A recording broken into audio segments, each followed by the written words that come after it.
Danny, thank you for coming on. Oh, thank you. It's good to be here. Good stuff. And I did say that I was going to ask you this, but Danny Quist, who are you? Yeah, so I've been a malware reverse engineer for 20 years. Not the first thing I did out of college, but it was pretty close. And started my career at the U.S. government, Los Alamos National Labs, and learned how to do all the cyber things there. And part of that was learning reverse engineering.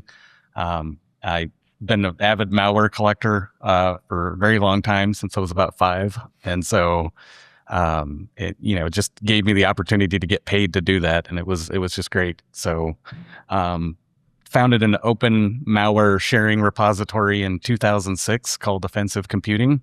And the idea there was to get malware samples in researchers' hands, because I was a new researcher and I didn't have a way to get malware. And it was very hidden unless you got infected. And then it was a little bit too apparent.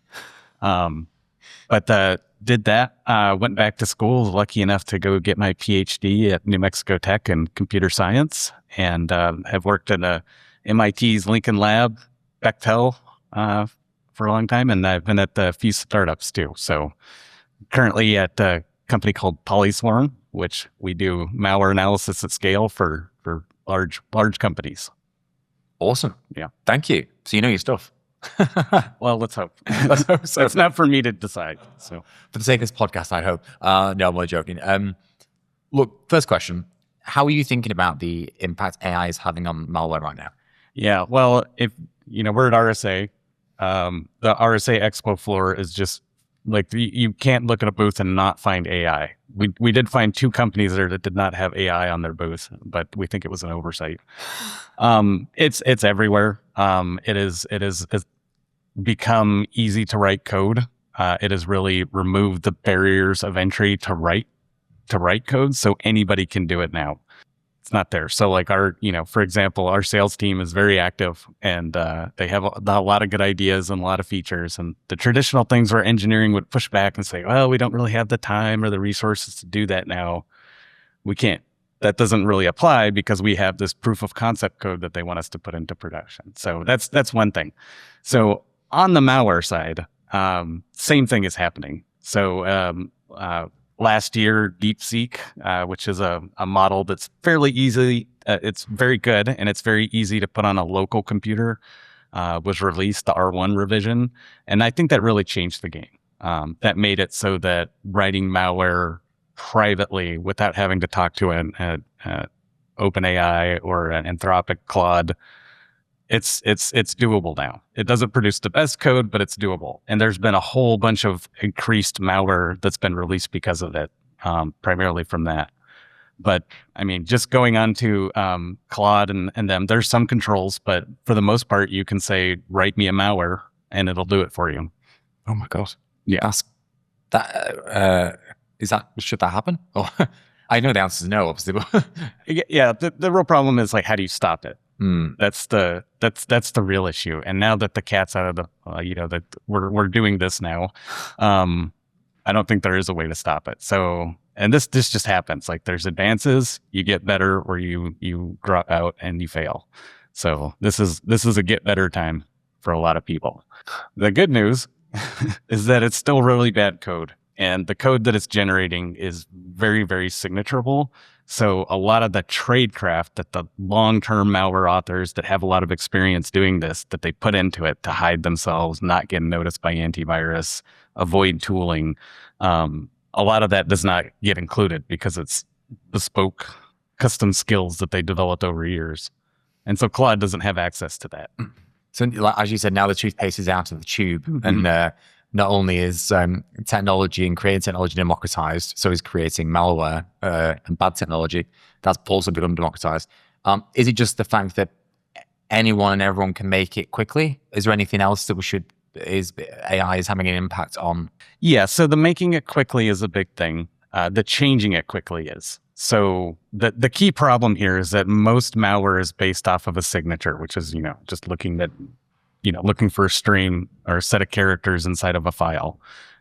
There's more complexity to it, of course, and making it too simple. But at the end of the day, that's how it works. But it depends on the economics of malware being that there's roughly 4,000 malware families that are active in the world right now. And the reason why is because software engineering is expensive for everybody. Like to write a new sample that does not get detected and then do the ongoing maintenance so that does not get detected by antivirus and do releases. It starts to look a lot like software development and software engineering because it is, right? And like the bigger organizations, you can see tooling where they do tests and that sort of thing inside of there. So it's interesting. We've really crossed a border here. So the problem is we need to get tooling that detects things at a more generic level and not that signature level, because everything is going to change. Like before, we were dependent on only having a small number of malware families, well, 4,000 ish. But now that's going to become 10,000 and 15,000, and really it's going to be the limits of how many tokens you can push through or how much they can afford to have this develop. So it's changed quite a bit.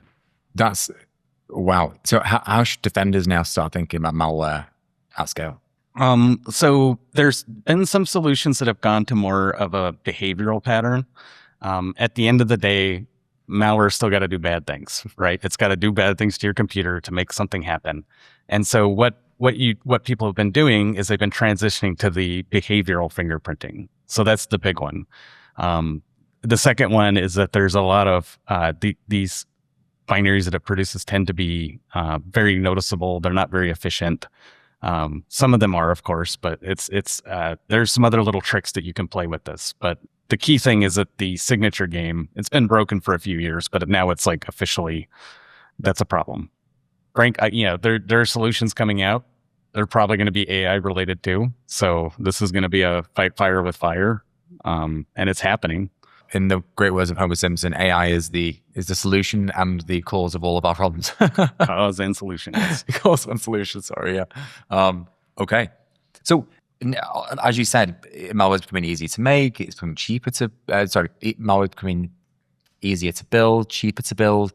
How are you seeing detection strategies evolve with this? We are just at the bleeding edge of this right now. I think that what's going to happen, there's going to be a couple of events that are really going to drive this, and it's going to be based off of mass exploitation.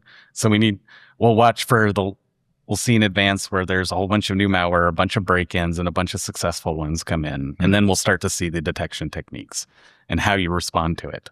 But really, the only way to respond to this is scale.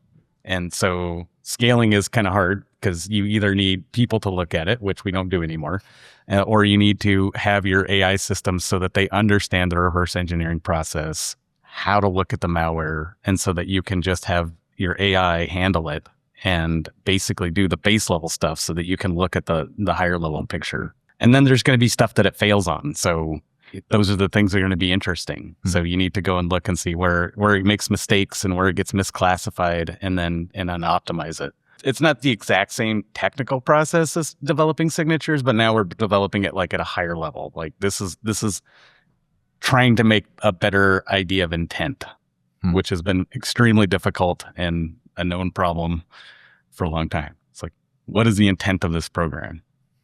It's like, you can't say, so for a web browser, you can say the intent is to go read your email and, look at Instagram or whatever. But you can also use it to do a lot of bad things too. So we're going to see a lot of the commoditization of those sorts of attacks too. One thing that people haven't really seen yet is exploit development. There was recently released a major iOS exploit, just open and free on a GitHub repo. And those are valuable, right? If you find an iOS bug and you report it through the normal chains, there's bug bounties for this, right? Researchers know that they can get paid.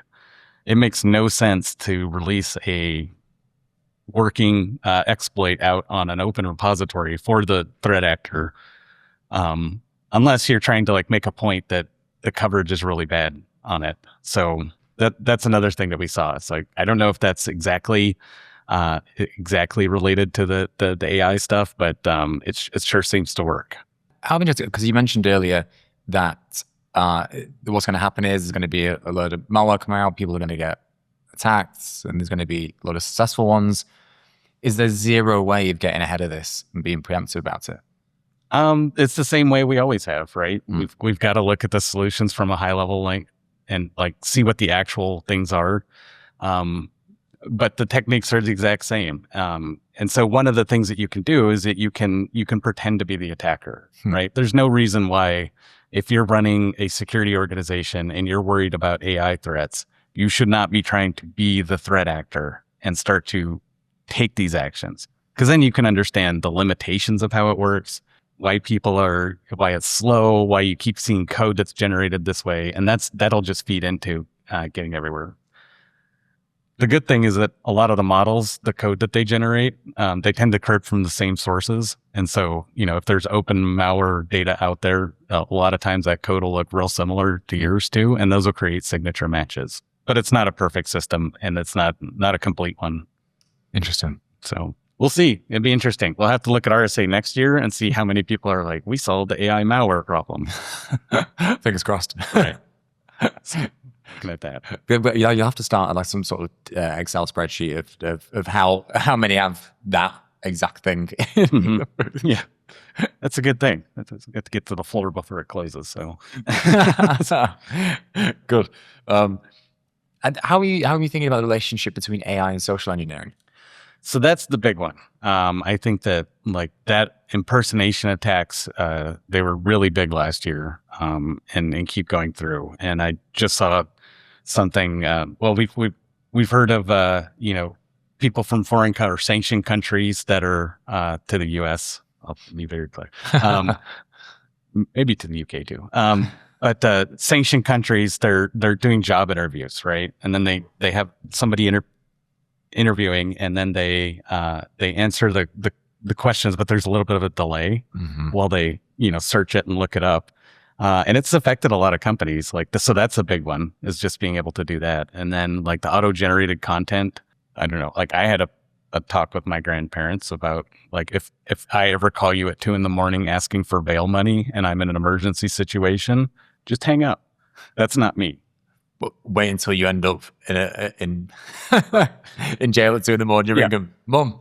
No. Yeah, I appreciate it, but no, but it's there. But my and they seem to have age targeting too, because it's my parents are in their 70s, so they're getting a lot of these, and as they get older and older, it just goes in advances. Kind of creepy, isn't it? That it's been right. Yeah, these vulnerable people are being targeted. Well, that's where the money is. Yeah, it is. If you were to look at it emotionally, absolutely. It's and I think that another thing, and I want to talk about obviously the security poverty gap, because I think it's a really interesting thing to talk about. But the tech knowledge gap that's now widening is kind of insane. Yeah, I tried to explain to so for example, my grandma, every time she texts me, she will set up a new WhatsApp group called Grandson and Grandma. Right. Which is very sweet. Yeah. Very annoying. And so me trying to explain deepfakes to her, no point. Right. Yeah. Yeah. Well, if you come up with a great way to do that, I'm listening. So it's there. I think that what I use with mine is I'm never going to ask you for money. If I'm going to ask you for money, I'm going to come in person. But so it'll be there. But yeah, I mean, a lot of those are there. But mostly what I've seen or what I've heard of is people impersonating voices, trying to get a regional specific accent. They're calling here in America, they're trying to get a Midwest accent or, something like that. Huh. Haven't heard them actually clone other people's addresses yet, but I have seen reporting of it, so it's definitely out there. I was going to say, it's not far reach, is it, really? No. I feel like with a lot of AI and security and AI and security, vice versa, you almost have to really think outside the box and think, where could this go? You could just watch Black Mirror, probably most of it, and you could read Frank Herbert's Dune. Oh yeah, see where this goes. Yeah. Good idea. He had a whole war about getting rid of AI, so it's good. There you go. We've got pre-produced material and plans about how to do this. Yeah. And yeah, the security poverty gap really want to talk about that because I think it's such an interesting. I honestly, I feel a bit ashamed to say I didn't hear about this really until about 6 months ago as a concept. Could you, I guess, tell whoever's listening about what it is? And yeah. So security is expensive. Like, we're a proud people. We like to get paid. So, and you know, but at the same time, like, a lot of these services are very, very work intense, and they cost money, right? And you pay for expertise to get that. So if you're a small business owner and you're looking at the bottom line, and you know, maybe you're doing maybe 5 million, something like that a year, and that sort of stuff, you're running so hard that you don't have a time to think about this. And if you're not in technology or computers or anything, you're just not going to give it the credence that you want. So a lot of times what happens is that moves all the way up to larger companies as well. So there's like, well, why should I put 10% of my IT budget into security? And it's like, well, you should probably put more than that. But you know, that's a big part of that. And everybody's cash trapped and with budgets. And so it does not become an immediately obvious thing that people need to do. It's an inconvenience until you get hacked, until you get the wildly large Mandiant consulting bill or Google now, you know, or what, you know, fill in whichever contractor you like. But it's until you get that, have that happen to you, it's not really there. Like, a lot of companies just don't believe it. So there's kind of a joke, which is the best way to give somebody security is to have them hacked first. And then they come in with the religion, and then they're willing to start making the changes and that sort of stuff. But so there's a psychological side, there's an economic side. It's expensive.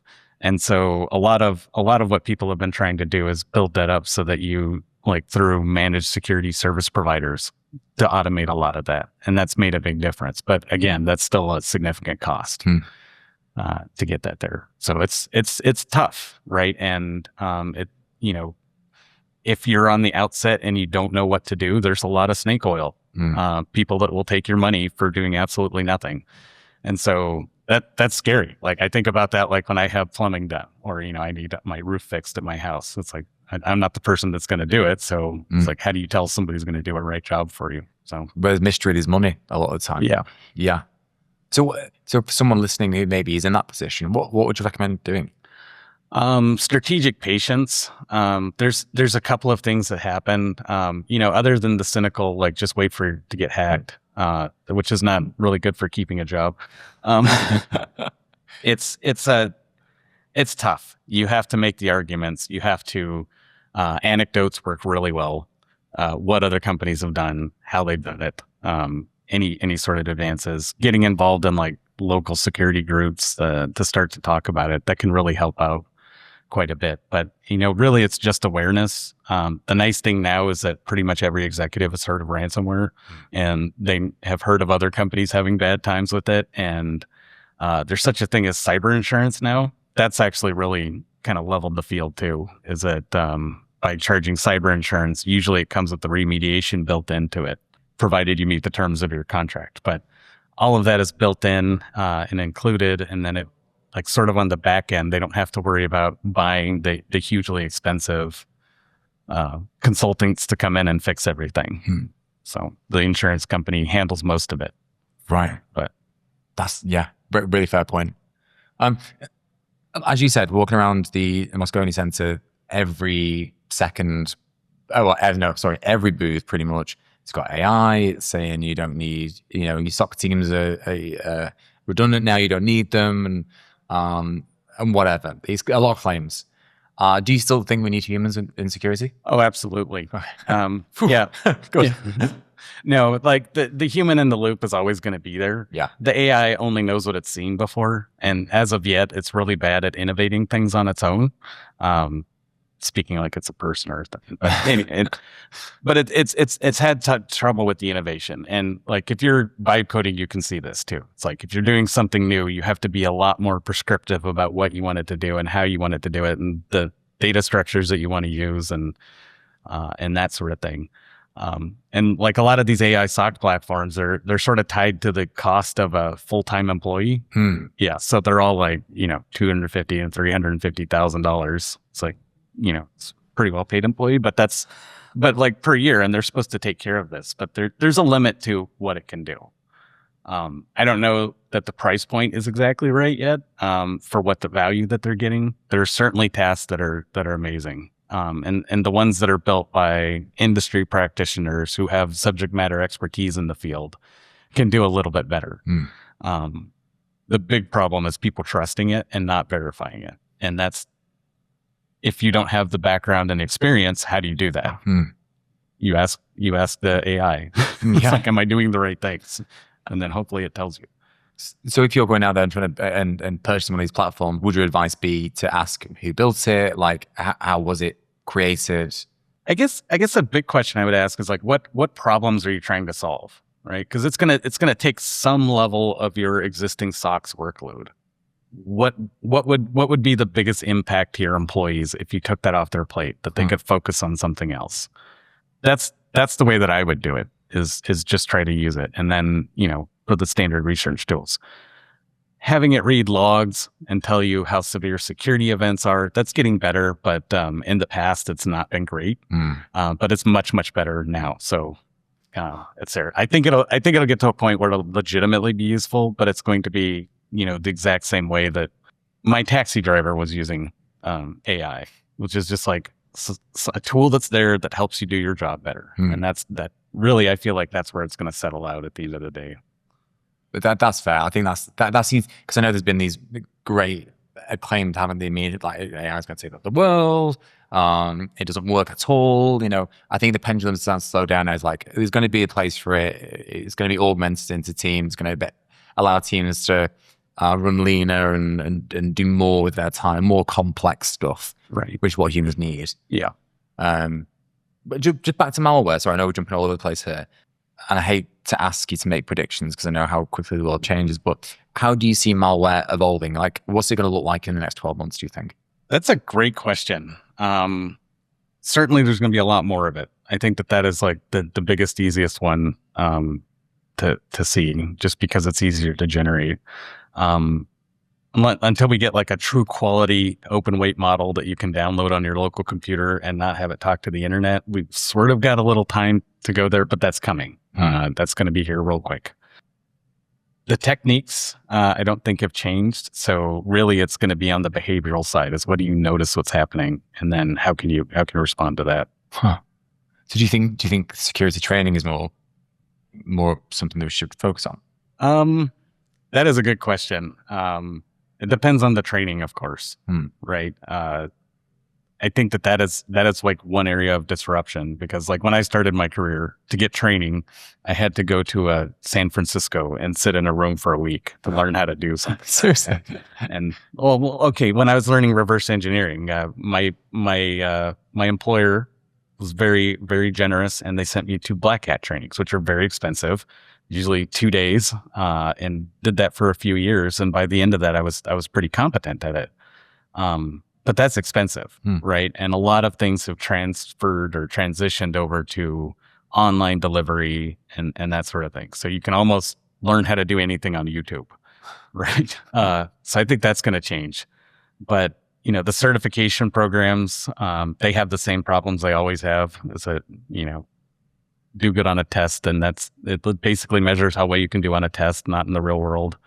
And really we're just going to get back to the same things that we've always had, is that you've got to judge people. You've got to come up with good, like, qualifications for them, and like get good people. And when they're not good, get rid of them and put new ones in. That's the big thing. But I mean, now you got to have your little AI companion and be good at prompting that too. Do you think, I don't know if you can say this, but do you think there's any qualifications out there that are worth their weight? The great way to go look at this is go look at the jobs you're interested in. They'll have some of the security stuff that's there. Those are great. But like at the end of the day, it's great for introducing the material if you've never seen it. Is it going to make you better at your job? It depends on you. That's really it. Largely, I found that it's just a convenience item to make HR's life a little bit easier. It's like, oh, he's got Security Plus. Yeah. Like, oh, no CISSP, not working here. And that's been it's basically a way to filter people. Yeah. But I've got some friends that are professional certificate acquirers, and they've got all of them. The Cisco ones, the SANS ones, the CISSP, and I'm sure there's about 80 that I'm missing. Sure. But it was like, that was that person's job. And it was only so when managers went to meetings, they could say, oh yeah, I've got a Cisco certified CCNA on. I'm mixing up certificates, but that sort of thing is just marketing. Mm-hmm. It's like, okay, that's important. How's that work? So, yeah. Who's the person who's actually got it? yeah. Okay. And just last question on that. As a SOC agent, your role is probably still going to be there, but there's going to be less jobs available, you'd think, with the way the world's going. Are there any particular roles within cybersecurity you think will always be around, but are going to have an upsurge? They're going to be more in demand? Anything data related. Oh, interesting. And actually, like, tying all these systems together is going to be the big thing. The ability to do an incident response and manage that is always going to be a big uptick. But largely it's, if you can understand how attacks work and you keep up on it and you have that type of person that's there, it'll be a good addition to the AI. Uh-huh. Replacing people, you sort of seen some companies that have done that, or they've used the excuse that there's AI to cover up for how they overhired. Yeah. And we've seen a lot of that. So I think it's a little disingenuous to blame it on that. Like, some roles are genuinely in danger. Like, organizing my day and my life now is really easy. And I don't, having another person to help me with that is not strictly required anymore. But it's done a great job of getting rid of everybody's favorite person in the office and like not actually getting rid of the annoying work. So. Yeah. That's a really good way to close. Well, look, I think, honestly, Danny, I think that's it. Thank you for coming on and talking about malware. And really, I love talking about these specific niche subjects, because after me going out and doing my research, I feel like I'm more educated on it. And hopefully people who are listening know a little bit more as well. Yeah, great. Glad to chat. This is a good time. Thanks. Thanks, Danny.